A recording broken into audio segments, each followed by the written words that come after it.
Here's what they wanted to do in the Bois Kayiman.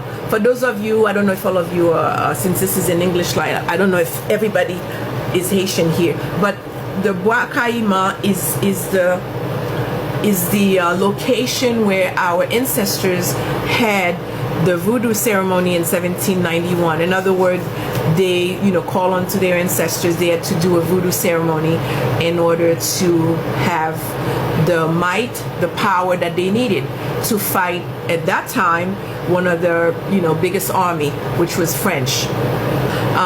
That was the most powerful army at that time. It's almost like if you say you were going to fight today, America or Russia today. So, and this was people who had been in slavery constantly for 300 years, constantly dying and reproducing. The army, they were not formally trained. They didn't go to military school, but they were geniuses, don't forget that.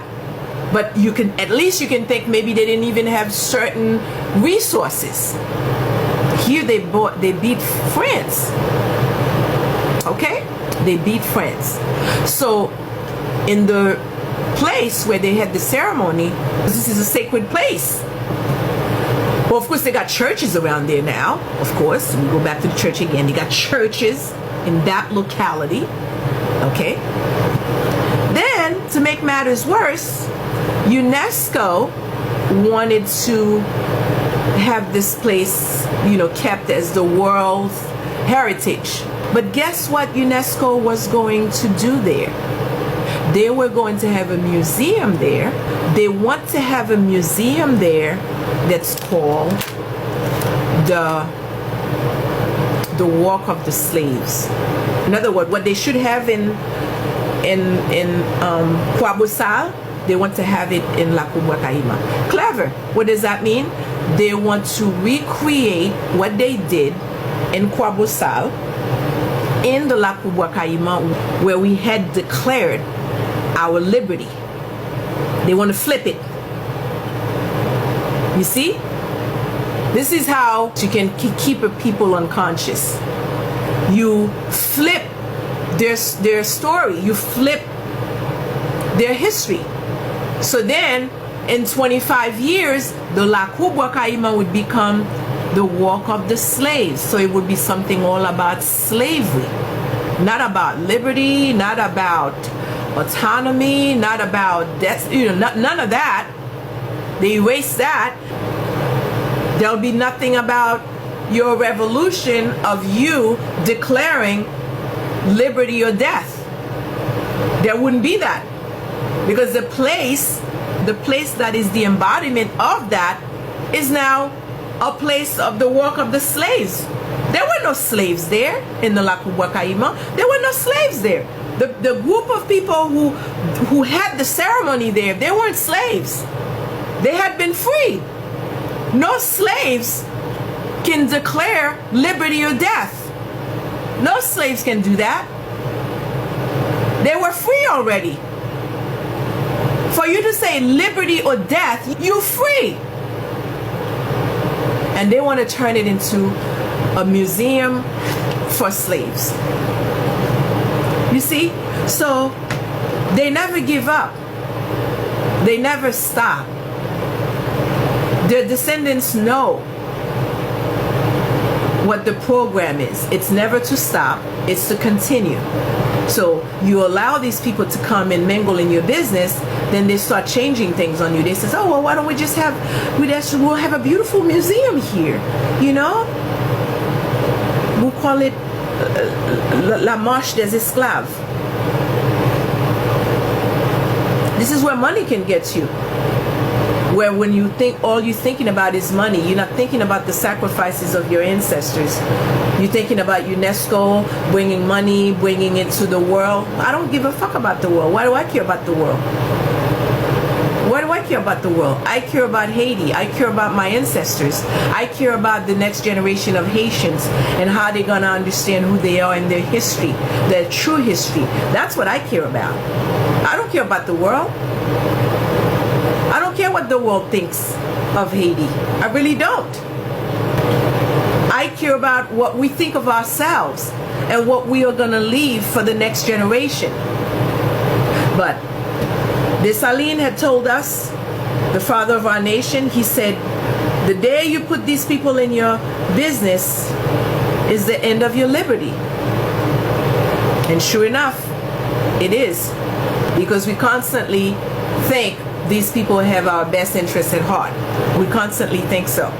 We constantly think, oh, it's only a matter of time. They're going to just understand. They're going to understand who we are. I don't need them to understand who we are. Because people only understand who you are when you make them understand. Like when the president of Iran today said, if you're constantly talking about peace, I think this weapon might very well help us get to the peace that we are all looking for.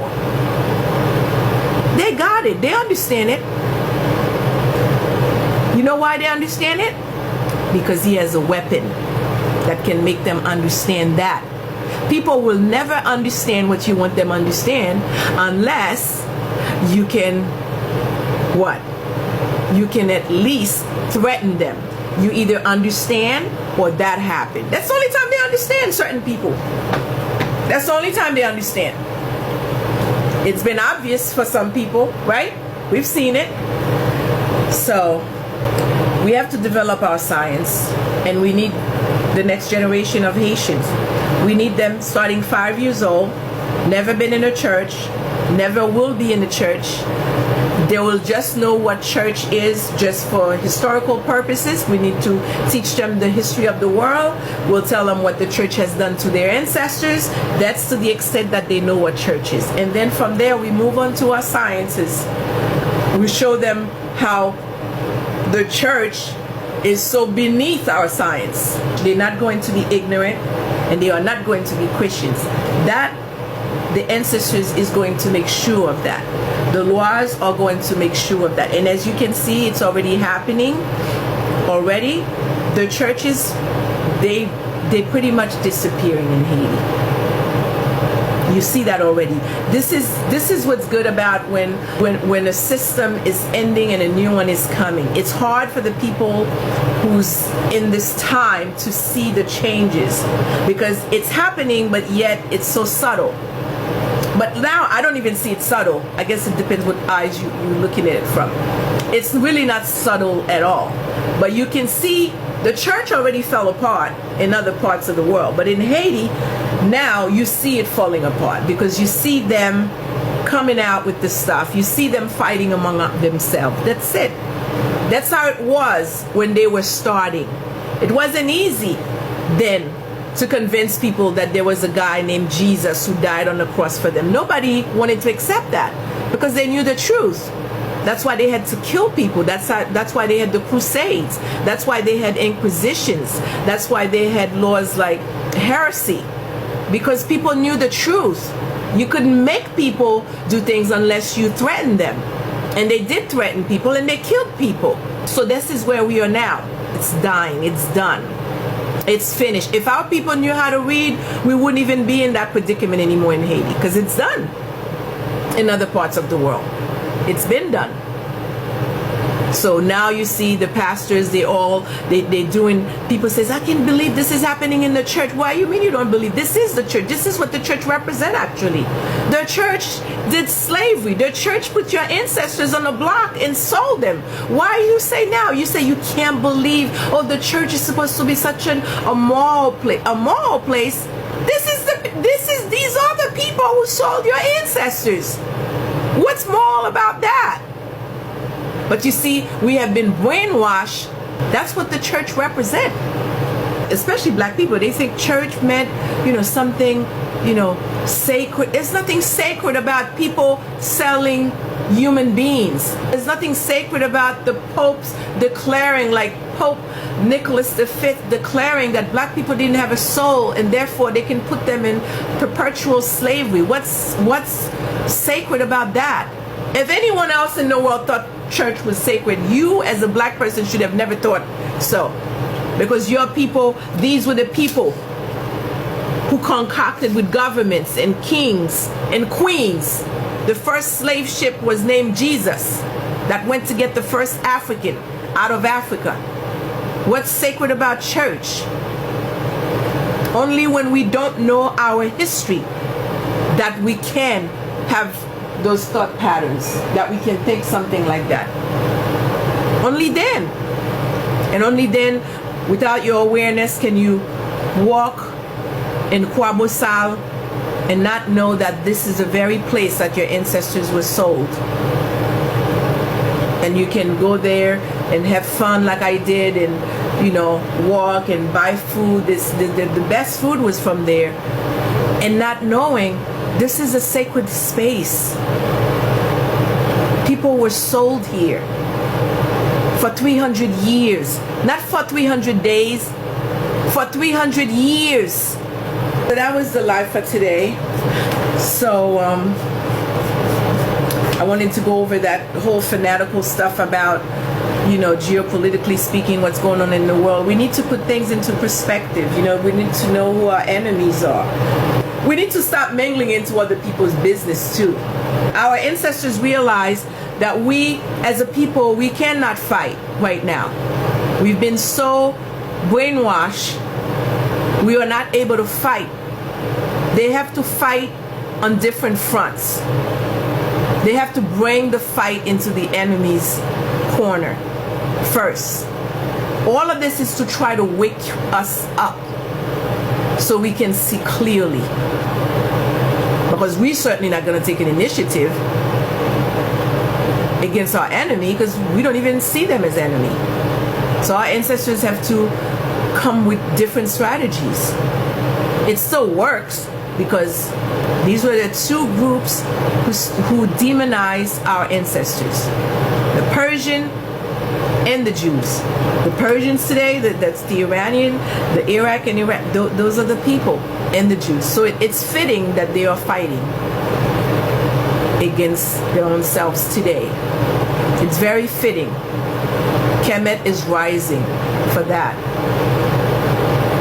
And down the line, it should continue the same way it did back in 459 BCE. It shall continues.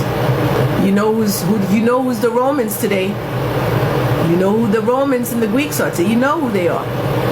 Well, it should go down the line. Justice is justice. So we should really be awake and understand the strategies of our ancestors, because nothing goes unnoticed in this universe. Everything that was done, if you know who you are, you should have justice, cosmic justice. That's where we are now. It's been over 3,000 years. Yeah, that's where we are now. This is a new era. This is not the last era. And we had enough black people to warn us about this time. We heard it. We just need to apply ourselves, and we'll see. We had Omotunde tell us. We had Shekonta Diop tell us. I'm not talking about prophecy. There's a difference between people prophesizing and just knowledgeable, scientific knowledge about what happened in the cosmos as we change air, what's going on. Okay, how the stars are aligning in our favor, and how when we take certain actions that we're supposed to take as the stars are aligning, what happens then. That's what we need to understand. This is not about, you know, church where we just pray, when we hope and we into karma. Nothing happens to anyone unless someone did a somewhat of a formal complaint to the Galactic Council. Yes, there is a Galactic Council, believe it or not. There is a Galactic Council where you can formally complain against those people for what they had done in this planet. Yes, AD is rising. We just need now to have a generation who wants knowledge, who no longer wants to be religious and ignorant. We're done with that era. That era is done. The Loirs don't want it. The ancestors don't want it anymore. They're done with that. Yeah, I say that because some people might think, what is she talking about, Galactic Council? We don't have a lot of people in our community literally defending our science. This is what we need now. We need a generation of Haitian that can defend their science. Because white people are not going to take it down so easy. Don't think they're just going to let us easily come and talk about the science. We have to defend it. We have to defend the science with our blood. We have to defend it, because the minute we start talking about it, they're going to be like, wait a minute, this is not science, this is not science. We have to defend it. Just like you see, they said, you can have nuclear power. Who are you to have it? They're going to do the same thing, because this is our nuclear power. Once they realize we know what we have, this is more than nuclear power. This is what? We can't let them have that. It's going to be the same thing. So they're going to fight us tooth and nail. We have to be ready to defend it. We have to be ready to defend our ancestors and what they did scientifically. We have to be ready to do that. And we can't do that if we're a bunch of Christians. We can't do that.